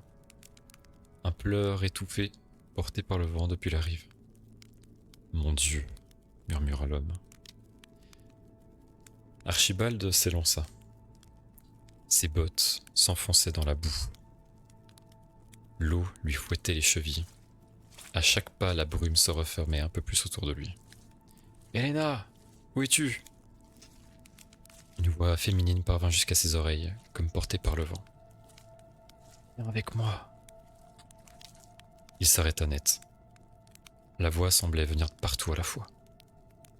Il tourna sur lui-même cherchant la lanterne haute. Sa lumière dessinait des cercles dorés dans la brume, sans rien éclairer d'autre que le vide. Un second appel, plus clair, plus doux. « Ne me laisse pas. » Il crut distinguer une silhouette au loin, sur le pont. Fine, immobile, baignée d'une clarté pâle. « Elena ?» Mais la forme s'effaça dans la brume. Archibald se remit à courir jusqu'à atteindre le petit pont de bois qui menait à la rive gauche. Le pont grinça sous son poids, comme s'il n'avait pas été franchi depuis des années. De l'autre côté, la lumière d'une lanterne attira son regard. Une cabane, à moitié dissimulée par la brume. Il sentit son cœur battre. Il sentit son cœur battre à tout rompre. Peut-être un pêcheur ou un garde. Quelqu'un qui l'aurait vu passer. Il traversa en hâte. En approchant, il distingua la lueur dansante d'un feu derrière la fenêtre. Il frappa à la porte. Une fois, 2 fois, 3 fois. Silence. Puis un pas lourd se fit entendre à l'intérieur. « Il y a quelqu'un » La porte s'ouvrit lentement. Avec un long grincement, un homme se tenait là, grand, immobile, le visage dissimulé sous une capuche. Archibald sentit un frisson courir dans son dos. « Pardon, mon brave, Ma femme a disparu. Elle s'est perdue dans la brume, vous ne l'auriez pas vue? L'homme ne répondit pas. Il leva simplement le bras et pointa du doigt vers l'autre rive, celle de la forêt des pendus. Vous êtes sûr? Il n'y a rien là-bas. Silence. Seul le feu crépitait dans la cabane.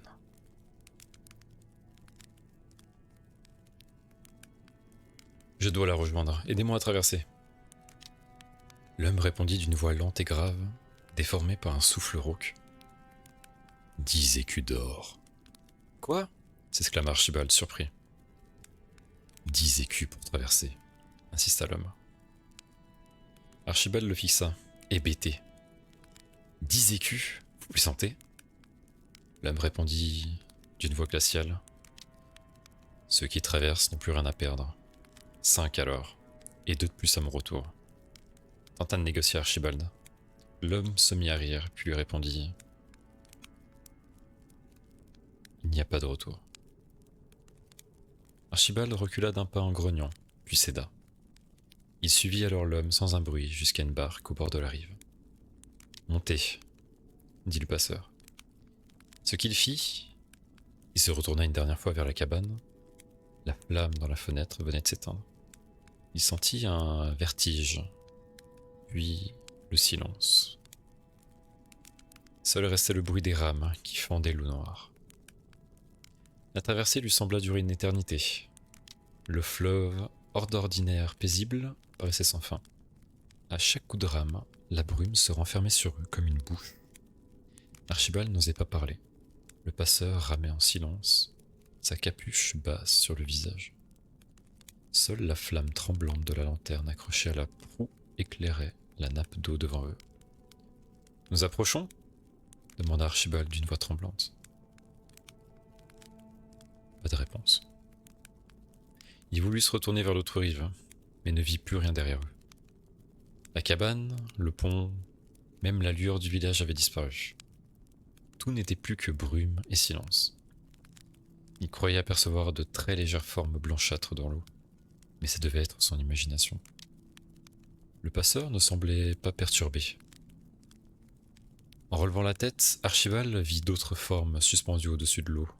Derrière la brume épaisse, des silhouettes accrochées aux branches basses se dessinaient. Leurs pieds nus se balançaient à hauteur d'homme, les cordes grinçant doucement, rythmées par la rame. Archibald sentit sa gorge se serrer. « Par pitié, qu'est-ce que c'est que ça ?» s'écriait-il. « Ce sont ceux qui ont voulu traverser avant vous, » répondit le passeur d'une voix calme. Il voulut se lever, mais la barque tangua. « Stoppez, ramenez-moi !» Pas de réponse. La rame continua à feindre l'eau. Archibald leva les yeux vers le ciel. La lune, pleine et pâle, baignait les arbres d'une lueur spectrale. Les ombres se tordaient au sol comme des silhouettes vivantes. Des dizaines et des dizaines de corps inertes se balançaient dans la nuit noire. Et puis il la vit, de l'autre côté du rivage, une femme, seule, debout, les pieds nus dans l'herbe. Sa robe blanche flottait au vent, ses cheveux collaient à son visage. C'était Helena. « Helena !» écria-t-il. Elle ne répondit pas. Elle fixait la barque, immobile. Son visage semblait différent, figé dans une expression qu'il ne lui connaissait pas. Mais la vision de sa femme venait lui faire changer d'avis. « Tenez bon !» cria-t-il au passeur. « Plus vite !» En s'approchant, Archibald sentit quelque chose d'étrange. Le sol sous la barque s'éclairait d'une lumière argentée. Les ombres des arbres s'étiraient, mais pas la sienne. Il leva la lanterne. Rien. Son corps n'en projetait aucune. Mais qu'est-ce que... À peine avait-il eu le temps de se questionner sur ce phénomène que le passeur s'arrêta. Sa rame glissa lentement dans l'eau. « Vous y êtes », lui dit le passeur, avec la même voix calme. Archibald sauta à terre. L'air y était plus froid, plus dense.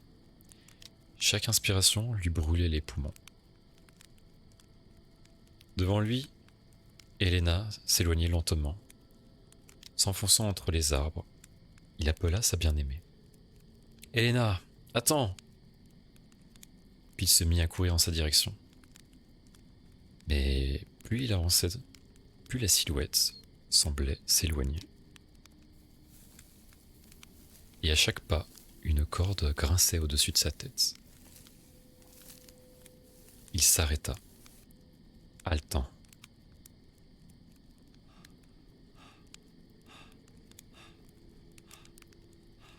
Et soudain, au loin, dans la brume argentée, une ombre semblait l'observer. Une femme au cou tordu. Il pouvait distinguer un sourire figé, tenant dans sa main une corde usée. L'ombre fit un pas, puis un autre. Archibald tourna les talons et courut à nouveau dans le sens inverse. « Laissez-moi, je ne veux pas mourir » hurla-t-il. La voix de la femme au cou tordu lui parvint dans l'obscurité de cette forêt, déformée et rauque. « Mais tu es déjà mort » suivi d'un rire qui n'avait rien d'humain. Archibald courait à perte de souffle. Les arbres semblaient se resserrer autour de lui, leurs branches agrippant ses vêtements, lacérant sa peau. Lorsqu'il n'entendait plus cet horrible rire, le souffle court, il s'arrêta derrière un tronc, plaqua son dos contre l'écorce et tenta de reprendre son souffle.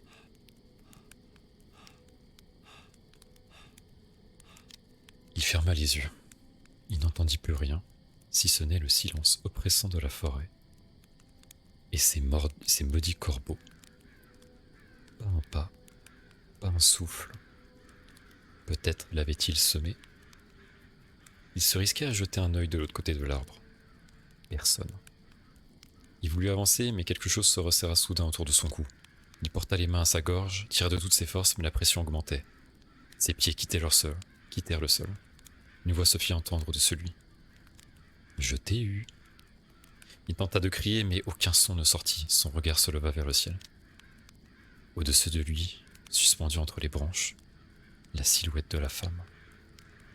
Son cou tordu, sa bouche ouverte dans un rictus impossible, elle tirait la corde à deux mains, sa tête penchée d'un côté, un rire grinçant s'échappant de ses lèvres.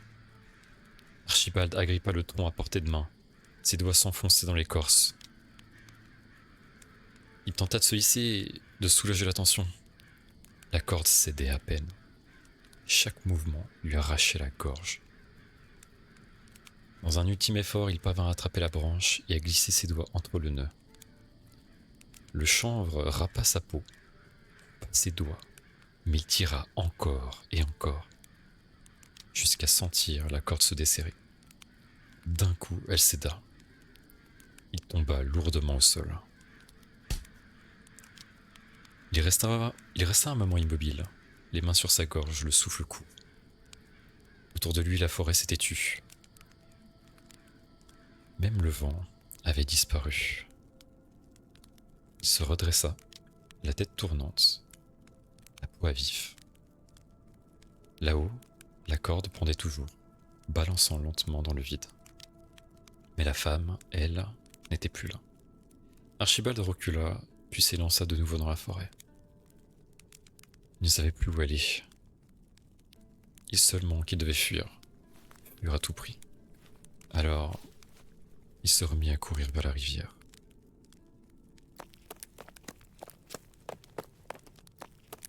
Archibald déboucha sur une clairière. Le fleuve était là, devant lui, large, noir, impassible. La brume glissait au ras de l'eau, bien moins épaisse qu'à son arrivée. Derrière lui, plus rien, ni rire, ni corde, ni pas. Juste le silence et ce clapotis régulier qui battait comme un cœur. Il courut jusqu'à son auberge. Ses vêtements étaient trempés de sueur, son cou en feu. « Il faut que je sorte d'ici », se dit-il. Souffle haletant, il regarda autour de lui. Il reconnut vaguement le pont au loin, noyé dans le brouillard. Et là, près de la rive, une silhouette. Une lumière dans la fenêtre, la cabane. Le passeur était encore là. Archibald sentit une bouffée d'espoir lui traversant la poitrine. « Hé, aidez-moi » La silhouette ne bougea pas.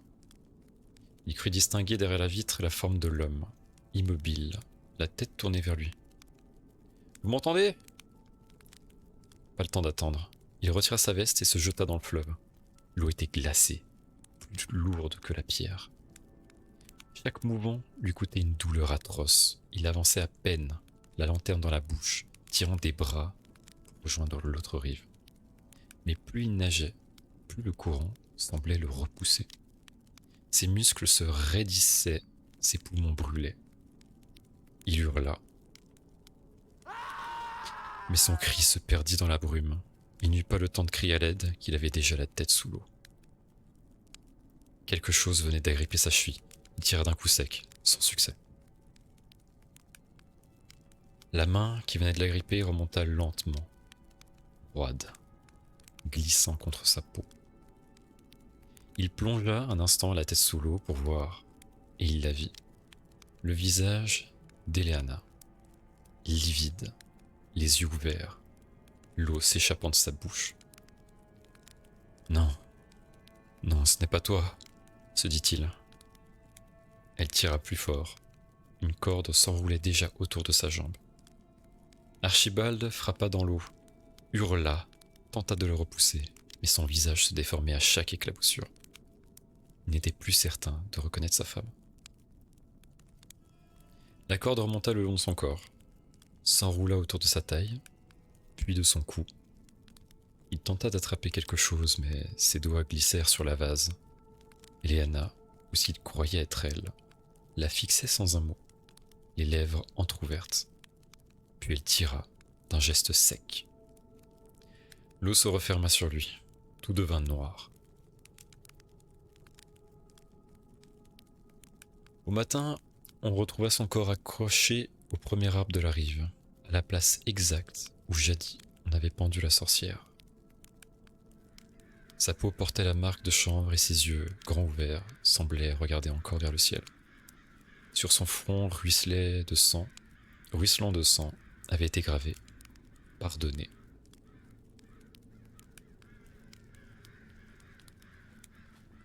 La vengeance dans la peau. Dans le fin fond des États-Unis, il y a une 60aine d'années, se trouvait un village paisible, presque hors du temps. Une poignée de maisons éparpillées autour d'une rue principale. Un bureau de poste, une petite église et quelques commerces. L'endroit semblait figé dans une époque révolue, loin du bruit des grandes villes. Les habitants vivaient une vie simple, sans ambition, démesurée. Ici, tout le monde connaissait tout le monde, et le shérif John Callahan était à la fois leur protecteur, leur ami et leur pilier. Le village baignait dans une atmosphère calme, où les rires des enfants jouant dans la rue étaient interrompus uniquement par le sifflement du vent ou les cloches de l'église.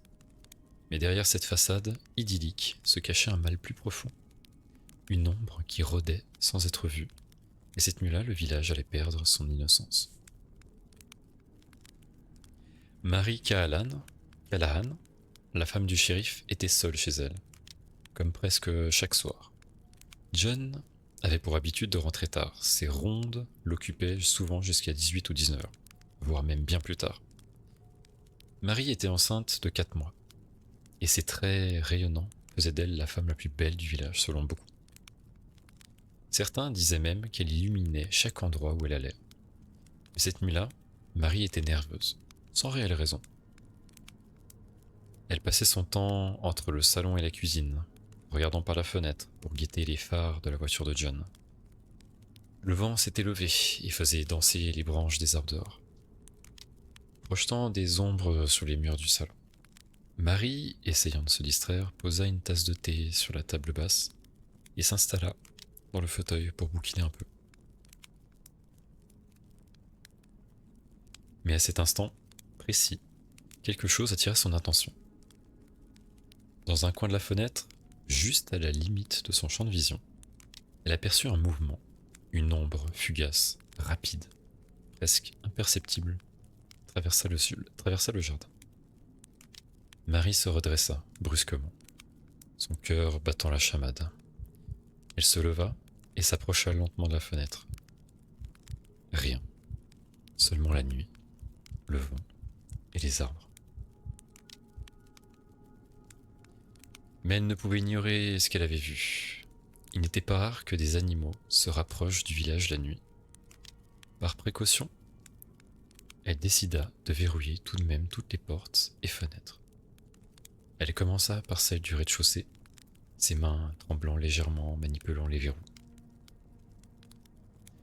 Lorsqu'elle arriva à la porte d'entrée, la petite fenêtre à peine transparente encastrée dans le bois de cette porte attira son attention.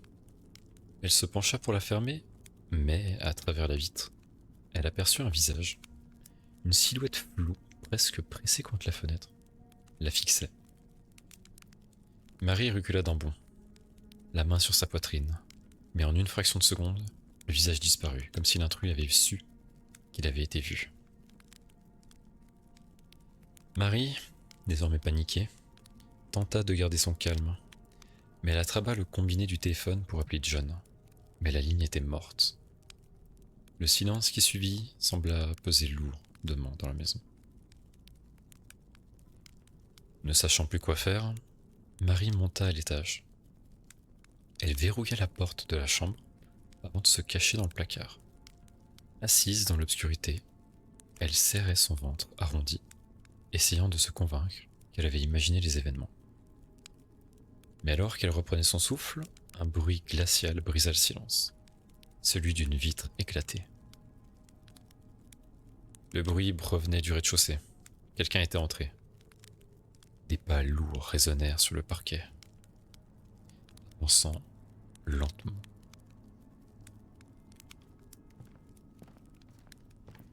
Marie mit sa main sur sa bouche pour étouffer ses sanglots. Elle entendit les pas monter les escaliers, un par un. Le sol grinçait sous le poids de l'intrus. La poignée de la porte de la chambre tourna lentement, suivi d'un claquement sec lorsque la porte s'ouvrit. Son cœur battait si fort qu'elle aurait cru qu'il allait sortir de sa poitrine. Marie ferma les yeux, priant pour que cette ombre disparaisse. Mais elle sentit quelque chose, une présence. La porte du placard s'ouvrit brusquement. Un cri déchirant retentit. Puis, silence. Quelques heures plus tard, John Callahan rentrait chez lui. Il venait de finir sa tournée, passant par les lieux habituels où les villageois se rassemblaient. John était respecté de tous. Il était l'homme qui veillait sur le village, un homme d'honneur et de justice. Sa routine du lundi était presque sacrée. Il commençait toujours sa journée en achetant des beignets chez la boulangère, avant de passer chez Tom, son meilleur ami et le boucher du village. Tom préparait pour lui une pièce de bœuf, parfaitement coupée. Une tradition entre les deux hommes. Ce soir-là, comme à son habitude, John gara sa voiture devant la maison. Il entra, appelant Marie d'une voix douce. Mais il n'eut aucune réponse. La maison était plongée dans une obscurité inhabituelle. Sa femme l'attendait toujours avant d'aller se coucher. Étrange. Au bout de quelques secondes, quelque chose attira son attention. Une odeur métallique, épaisse, lui parvint. John alluma la lumière du salon et n'y trouva pas Mary. Son cœur commença à s'emballer, et c'est en arrivant dans la chambre, espérant y trouver sa femme en train de dormir, qu'il découvrit une scène, pire que celle d'un film d'horreur. Devant lui, la pièce était maculée de sang. Les murs, le sol, même les meubles étaient éclaboussés de rouge. Au centre de la pièce, il trouva ce qui restait de Marie. Elle était méconnaissable. Il y reconnaît juste sa chevelure. Son corps avait été découpé avec une précision terrifiante, en si petits morceaux qu'il ne pouvait les compter. Une véritable boucherie. John s'effondra, hurlant de douleur et de rage. Il pleura toutes les larmes de son corps. Ses cris résonnaient dans le silence de la nuit. À cet instant précis, au fond de son cœur, son âme de shérif raisonnée était morte, et une promesse naissait. Il ne mettrait pas le meurtrier de sa femme en prison, il le tuerait de ses propres mains. La nuit passa dans une lenteur oppressante. John Callahan, effondré sur le plancher du salon, n'avait ni bougé, ni parlé. Ses pensées tournaient en boucle, hantées par la vision cauchemardesque de de ce qui restait de sa femme. Son esprit oscillait entre douleur et rage, entre incompréhension et désir de vengeance. À l'aube, la lumière du jour perça à travers les rideaux ensanglantés, illuminant une maison devenue le théâtre d'un carnage. John finit par se relever, le regard vide. Il sortit de la maison, sans un mot, et marcha jusqu'au bureau du shérif. Les adjoints de John étaient déjà là, prêts à commencer la journée.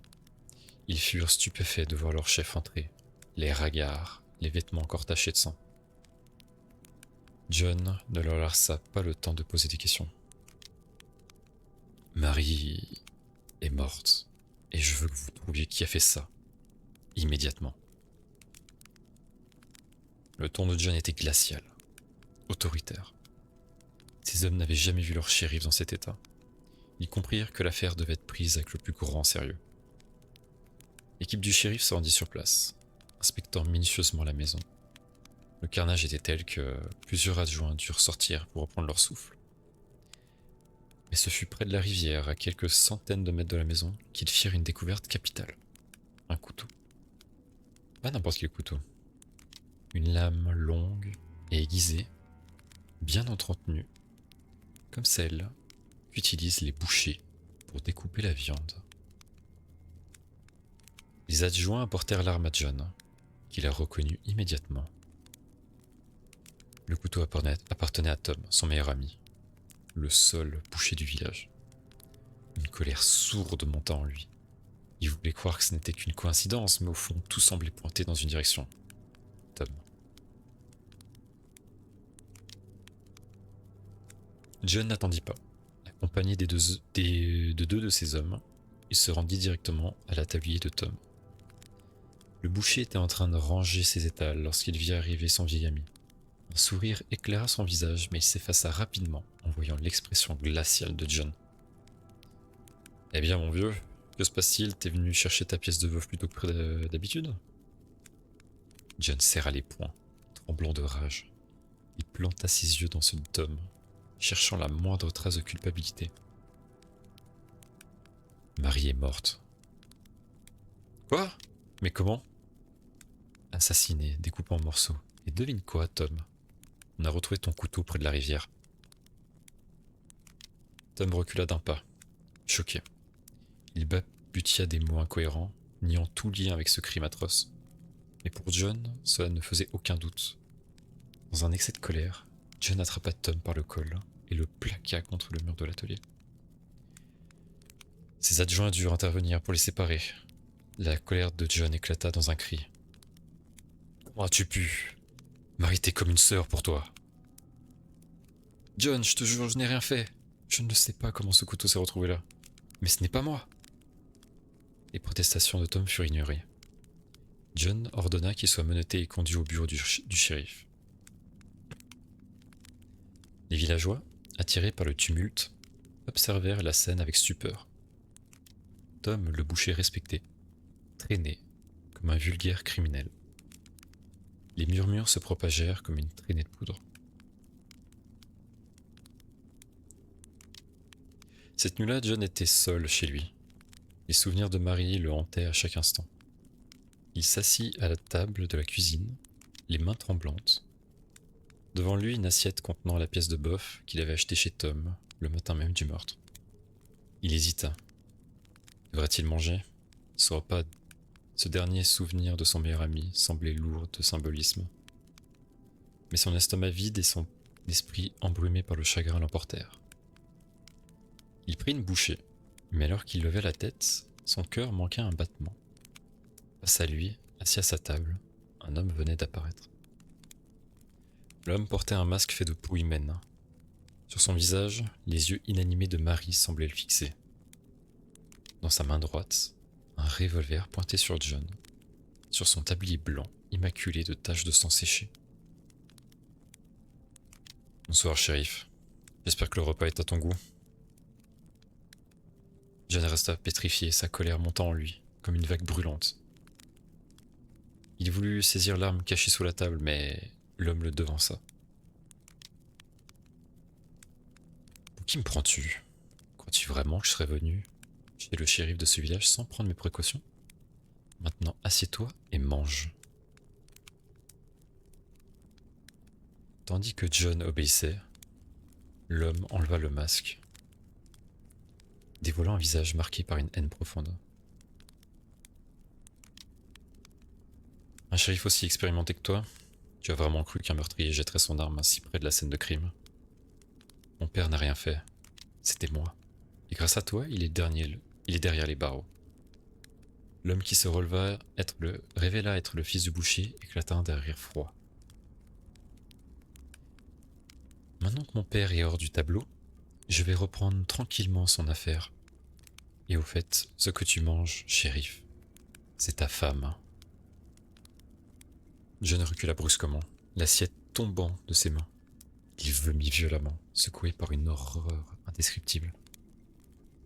John était plié en deux, vomissant tout ce qu'il avait dans l'estomac, son esprit embrouillé par l'horreur des révélations. L'homme en face de lui, le fils du boucher, le regardait avec un sourire malsain. Le tablier taché de sang, le masque de peau posé sur la table. Tout semblait sortir d'un cauchemar, mais ce n'était pas un cauchemar, c'était réel. John sentait la rage monter en lui, une couleur, oui bien sûr, une colère brute, incontrôlable. Il redressa lentement la tête, ses yeux remplis de larmes, mais aussi d'une haine dévorante. Le shérif, encore pétrifié par les révélations, fixait l'homme assis en face de lui, mais celui-ci n'avait pas fini son récit. Il se pencha légèrement vers John, son sourire dérangé, révélant des dents jaunies par le temps. Tu ne comprends toujours pas, hein?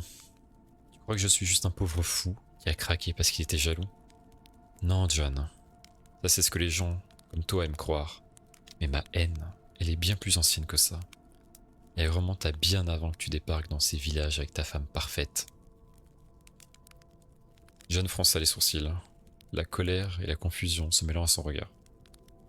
L'homme continua, sa voix devenant plus rauque, plus chargée d'émotions.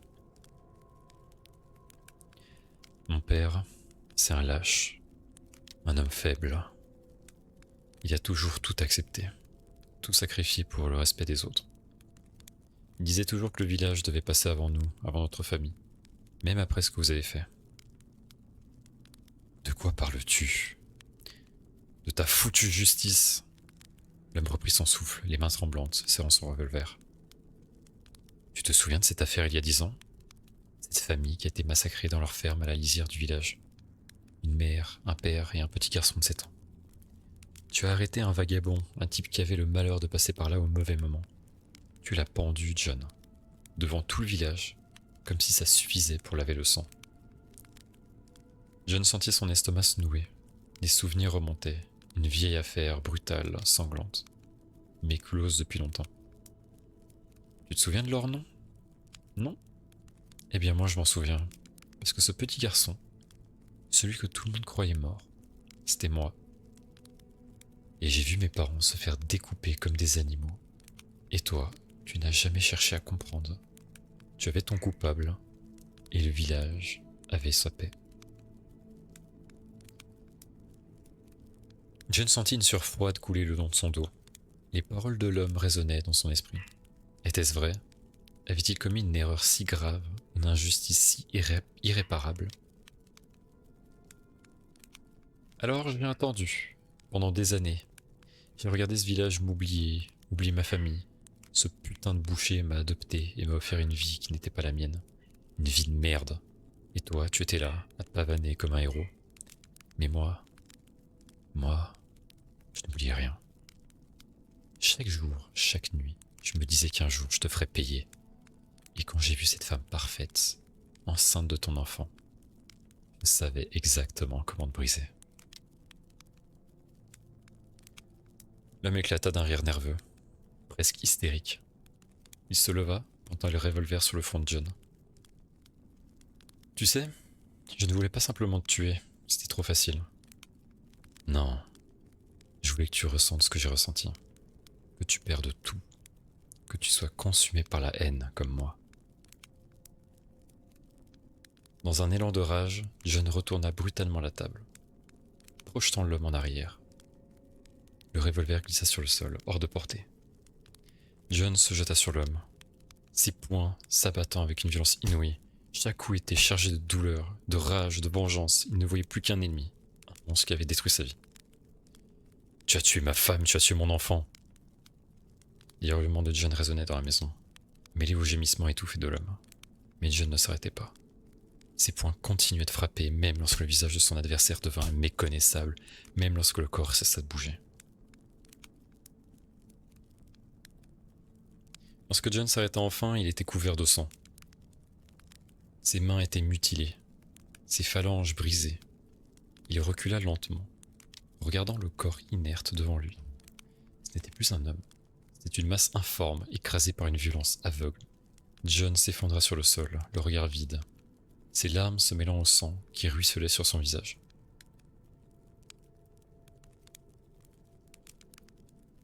Après de longues heures, la porte s'ouvrit. Lorsque ses adjoints arrivèrent, ils furent horrifiés par la scène. John, le shérif respecté, était méconnaissable. Il ne tenta ni de s'expliquer, ni de se défendre. Il se laissa emmener sans un mot. Le procès de John fut rapide. Les villageois, d'abord choqués, comprirent peu à peu l'ampleur de la tragédie.